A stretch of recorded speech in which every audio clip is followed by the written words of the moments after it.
Hi, welcome to another Luminar AI tutorial.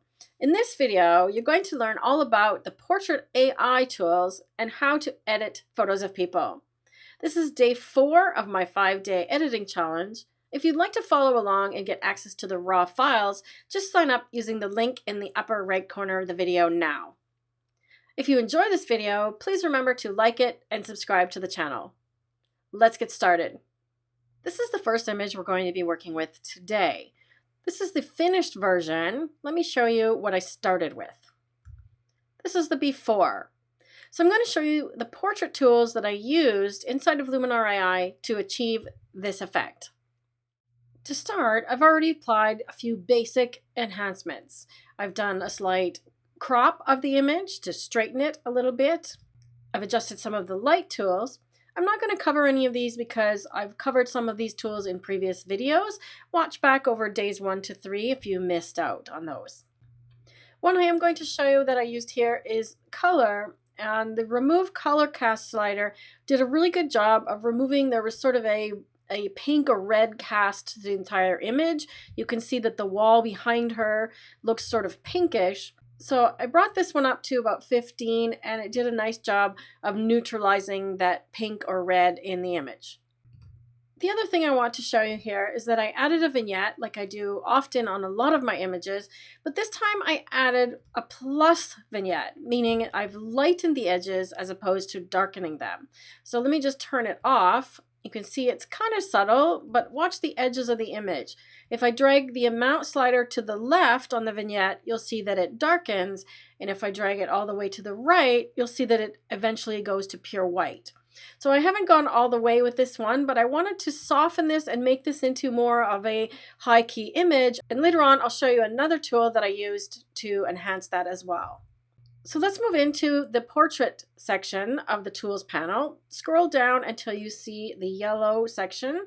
So face, skin, body AI. Those are the ones we're going to be working with mostly in this tutorial today. When you open the Face AI tool, you'll immediately see 2 sliders and 2 additional panels. We're going to work with all of them, so I'm going to open those all up.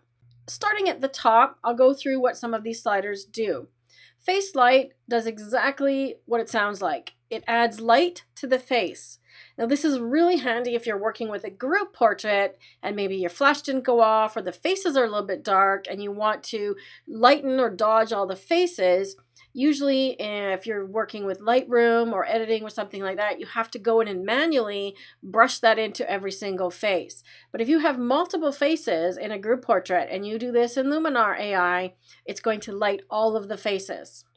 So I want to brighten her a little bit and I settled on around 30. I don't want to change her skin tone, but overall she was a little bit underexposed, so I'm just lightening her up a little. Slim face, this is one that you can take too far, so be careful using this one. If you go to the far extreme, you'll see what it's doing. It's basically pushing the face in at the cheeks and thus slimming the face. This is something that normally would be very complicated and time-consuming to do in Photoshop. You'd be using a liquify tool or something like that. So this is really handy if you just want to flatter somebody a little bit, but don't change the way that they look. I tend to use this one fairly subtly. I'm going to leave this one around 30 or so as well. Just do a quick before and after for you. So you can already see that just with those small changes, we've brightened up her face and slimmed her a little bit. Moving down to the next section, we're going to work with the eyes. This is an entirely new tool inside of Luminar AI, and the Iris AI is really, really cool. As a default, it starts you off with iris visibility at 80. So iris visibility is lightening the iris or the color of the eyes. Now because she's got very dark eyes, they're almost black, it's not doing a lot here. So we have another option. Under this first pull down menu here, you'll see it says Iris and Original. So that means it's working on her original eye color. If you pull down the menu, you'll see that you can actually change a person's eye color. You can do some crazy things like give her cat eyes, which we're not going to do to this poor lady today. But you can also choose a different eye color. Now for her, I'm going to choose brown because that is her eye color is just not showing up in the photo because there wasn't a lot of light in her eyes. Okay, so be conscious of choosing an eye color, just like keeping sky replacement appropriate. Choose an eye color that is also appropriate. A person of this culture would not have blue eyes generally. She's from India, and I haven't met very many people from India with blue eyes. So I gave her brown eyes to keep it more consistent with her true eye color. Now that we have the eye color changed and the irises are more visible, you can see what this visibility slider does. It basically lightens the entire iris. Okay, so if I lower it, it's darkening, and if I raise it, it's lightening. So I don't want to go too crazy with this one because I'm going to use a couple of the other sliders. And because her eyes were dark and there's not a lot of light in them, I don't want to make it look fake. I'll show you what fake looks like as well. Okay, iris flare is adding a bit of light to the bottom of the iris. So imagine you had a reflector or something with light was reflecting up from the bottom. This is how the eyes would look. Right? In this case, she doesn't have light coming from the bottom, so I'm going to keep this one fairly low to keep it natural looking. The Enlarge Eyes tool was around in Luminar 4, so you may have used this one before. It literally makes the eyes bigger. So once again, you have to be careful with this one not to go over the top, because now she looks like she has bug eyes, right? So if you're doing something cartoony, feel free to play around with this one. But once again, I generally keep it on the low side. Where it does come in handy though, and I'll show you that on the next image, is if somebody is a little bit squinty or their eyes are slightly narrow and you can't see their irises very well, it will actually help to make their eyes look more open. Eye whitening whitens the whites of the eyes, and you have to be careful with this one as well. So it kind of goes without saying, but I'm going to say it anyways, is that when you take these things to extreme, let me just do all of them to extreme and I'll show you what not to do. Now she looks like some sort of devil woman, right? So you don't want to make things look like it's very unrealistic, okay? Again, unless you're editing photos of a vampire or something, which I have shot in Venice at Carnival, but for a regular person and a regular portrait, you generally don't want to go to this extreme. So keep it a bit more natural looking. Eye whitening is one that you have to be really careful with because nobody's eyes are pure white in reality. So if you over whiten, it's just going to look like they're glowing in the dark. I'm going to settle around 20 for this one. Just brighten her up a little bit without going over the top. Maybe even less. I err on the side of subtle. Eye enhancer is a little bit different. If I take it all the way up to the top, what it's doing, I'll zoom in again. What it's doing here is it's sharpening the eyes and bringing out a bit more sparkle. If I take it to the left, you can see what it's doing. So it's affecting the whole eye, not just the iris. Okay, so visibility of the iris is affecting the inner part. Iris flare is affecting the bottom part. And enhancers affecting the whole eye, sort of inside the colored area. I actually prefer this to visibility, so I'm going to keep the visibility a little bit lower. Red eye removal is generally if you've used the flash and somebody's got that red eye mark, it's going to help remove that. She doesn't have that, so we'll leave that at 0. Dark circles under the eyes. She's got a little bit of a crease here under her eye, but I wouldn't call it necessarily a dark circle. This is just a normal part of her face. Okay? But if you drag the slider up, it is going to try and lighten those areas beneath the eyes. Improve eyebrows. As you can see, darkens and sharpens the eyebrows. So it's kind of like you've taken some makeup and put it on the eyebrows. Before and after. So you can see that her eyes were really sort of dull and lifeless. They didn't have a sparkle before. Now we've given them a sparkle and some color that wasn't there. The last panel down is the lips. For her, she doesn't have her teeth showing, so we're not going to use the whitening one. Lip darkening, I'm going to use that one fairly liberally because I want her lips to show, but for it to enhance her natural color. I'm not going to give her red lips using the redness and the saturation. I will leave these at 0 because she doesn't have makeup on and she's very natural looking. If somebody has makeup on, we'll look at that in the next image, then you can use these sliders. So be careful of those as well and going too far. I recommend backing up and viewing your image fit to the screen as well as full size like that, because sometimes when you're looking at it full size, you don't see that the eyes are overdone. So I always back up and view it fitting to the screen so that I can take a look at the before and after again in this view. Now how I did that was I just hit the space bar to zoom back out, or you can use this little pull down at the top here, fit to screen. So I can see that her eyes are not glowing in the dark and it looks fairly natural, but enhanced. That's what I'm going for. In my last video where we talked about creativity, that's where you can go a little bit more over the top. But generally when I'm doing edits, I recommend that photo editing should be to enhance the image, especially of a person. You don't want to change their appearance and you don't want people to look at your image and say, wow, great editing. You want them to say, this is a really nice picture of this person. Moving down to the Skin AI tools next. These ones are fairly simple. Again, they were in Luminar 4 and they haven't changed. You can increase the amount slider, which is increasing the amount of skin smoothing. I'm going to zoom into 100% so you can see what it's doing to her skin. Because the thing I like about this tool is that it does smooth the skin without going over the top and removing all texture.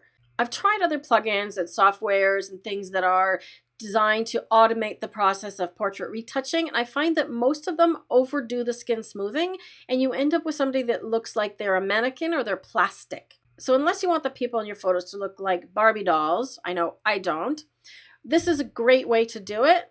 Let's take a look at what this tool is doing. So look at her skin before and after. So you can see that it has indeed softened, but you can still see all the lines and pores in her face. This is fantastic. The first time I tried this tool, it blew me away. I'm not going to go quite all the way with this one, maybe somewhere around 70 or 75.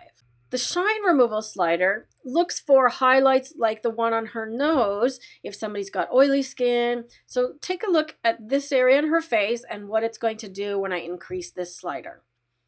So see how it sort of filled in the highlights a little bit with some skin tone that matches her skin. And it's done a really nice job. Skin defects removal is literally a tick box. So that's all you have to do. And the program's going to look for things like blemishes and try to remove them or clone them out for you automatically. I'm really impressed with what it's done here because she's got what looks like a mole there and maybe some little scars, and it hasn't removed them. My rule of thumb that I recommend that you follow is that anything that is permanent on somebody's face, such as a mole or a scar, even a wrinkle, I would leave those things and soften them or reduce the contrast, but don't remove them completely because it's not going to look like them. Things like a blemish, sunburn, or men's whisker burn, things like that are temporary, I will generally remove those completely. So if, for example, this Skin Defects Removal tool, which is also AI or artificial intelligence, has removed something that you didn't want to remove, just use the mask tool and erase, and I'll show you a little trick. So grab a little brush. Let's say it's removed something here. I'm just going to paint on here, for example. Let's say it's removed this scar and I wanted to put it back. Just hold down the backslash key and you can actually see the before, so you can see where it is.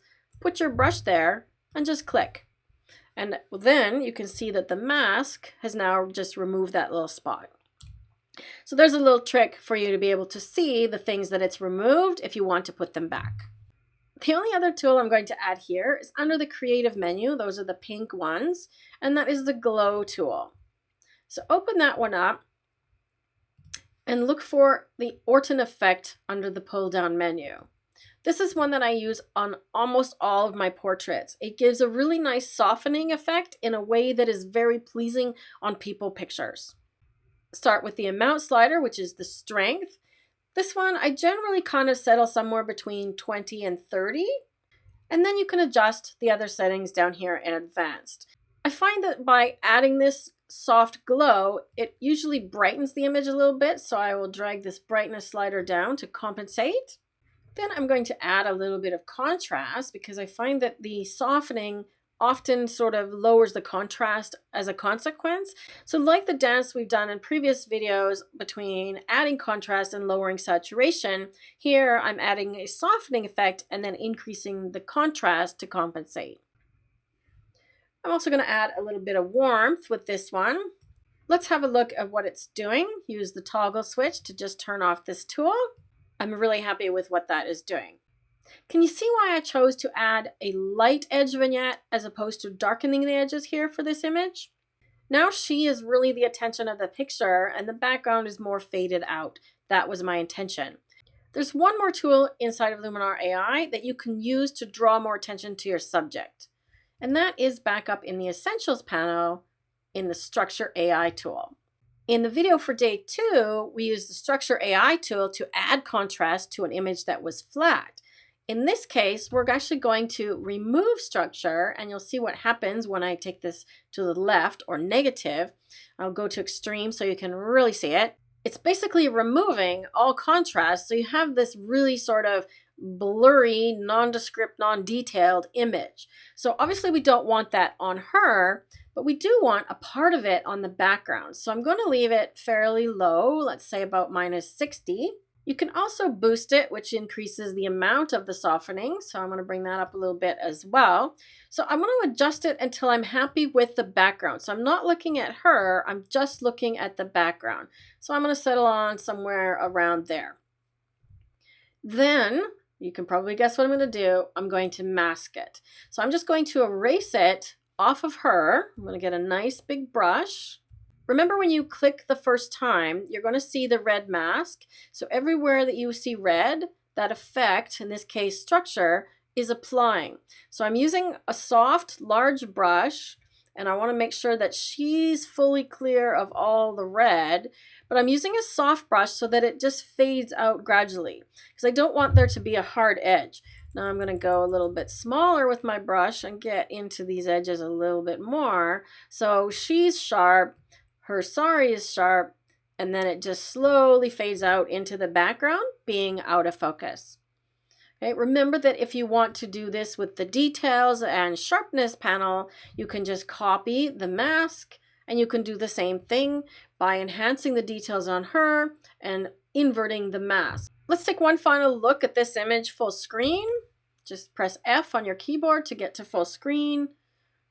/ to see the before. Now take a look at her skin, but also watch the background on either side of her to see how we've removed the detail, and now that her face really jumps out of this image and you see her eyes first. That is my intention. I want the person viewing this image to go directly to her face and make eye contact with her. Let's move on to the next image and see a few more of the tools. This is image number 2 for today. This is how it appears straight out of the camera. And there's my final edit. So I'm going to show you how to make a really nice black and white conversion for a portrait. Once again, I've already done some basic edits in the Essential panel to adjust contrast and color, and I've already applied the Portrait AI tools to smooth her skin and enhance her eyes. One thing I want to show you really quick that I did, and I'll cover this more in the video for day 5, which is correcting issues on your images. Her eyes were not as sharp as they could be, so I used the Details panel to bring out better sharpness in her eyes particularly. Because if the eyes of the person look sharp, the whole image will appear sharp to the viewer. Quickly scrolling down to the Portrait panel, in the Face AI, I've done the same thing with this girl as I did on the last portrait, and I've changed her eyes to brown. If I change it back to original, you can see that indeed her eyes are brown. They were just not as colorful as they are now when I've changed the color. You can work with the original eye color of the person if you've got lots of light in their eyes, or maybe you want to bring up that flare. So I could do something like that. But I found that once again, starting with brown gave me a better result. You could also try honey, which is a little bit more golden color. So for her, I wanted to really bring up the eye enhancer because she's got some beautiful sparkles and highlights in her eyes, and maybe even this flare as well. The whites of her eyes are already fairly white, so I want to make sure again that I don't go too far. And I'm taking this one up to the top on purpose so that you can see when I zoom out, what's the first thing you see? The whites of her eyes. Okay, so it looks kind of ridiculous. Make sure you keep that one low or minimal. I've used the dark circles remover here because she did have a little bit of dark circles under her eyes. Often I find if people are tired or have allergies, that's when they'll have those dark circles, and you want to use this slider here. I use a little bit of eyebrow enhancement on her. Because she has makeup on, I'm just enhancing it and darkening her eyebrows a little bit. One I didn't use on the last one was the enlarge eye. So I mentioned if somebody is a little bit squinty, this one can open their eyes a little. So let's take a look at how that works on her. Let's go to about 25. Let's look at the before. So she's blurry, her eyes don't have a lot of sparkle, and now she really comes out. So in the last image, remember I mentioned I did not add lipstick or lip redness and saturation. I did to her because she already has lipstick on, right? So when I increase it, it's going to just enhance what's there, not give her lipstick that she didn't have in the first place. Be careful with teeth whitening as well. The same as with the glowing eyes, you don't want glowing teeth. I've already applied the Skin AI and the Orton effect filter that you saw on the last one. So let's convert this one now to black and white. The black and white conversion tool is up in the Essentials panel. And when you open it, you'll see a button that's fairly straightforward. Just click it to convert your image to black and white. Now, right out of the gate, it does a pretty good job, but you'll see that there's the various color sliders down below here. So what that does, instead of using the color tool here, let me just show you the difference. Instead of going into the color tool and taking saturation all the way to the left to -100, because when you do that, you'll notice that down here in the luminance panel, which is brightness, if you adjust any of these, nothing happens. It's not affecting the image anymore because you've basically told the program to remove all color. So you don't have a way to adjust how the various hues reproduce in black and white or in grayscale. So I'm just going to reset this one, go back to the black and white tool. Now let's convert it with this tool. Once we convert it, the same sliders that you saw up in the HSL panel are here based on all the colors, but when I adjust them, watch what happens. Right? See, her lips now are being affected by the red. If I darken, I make everything that's in the image that has any red in it, including those flowers in the background, darker. So you have lots of control over how these tones are appearing. Right? Yellow you can see is applying in the background and the trees, but also in the outfit that she's wearing. There's lots of yellow.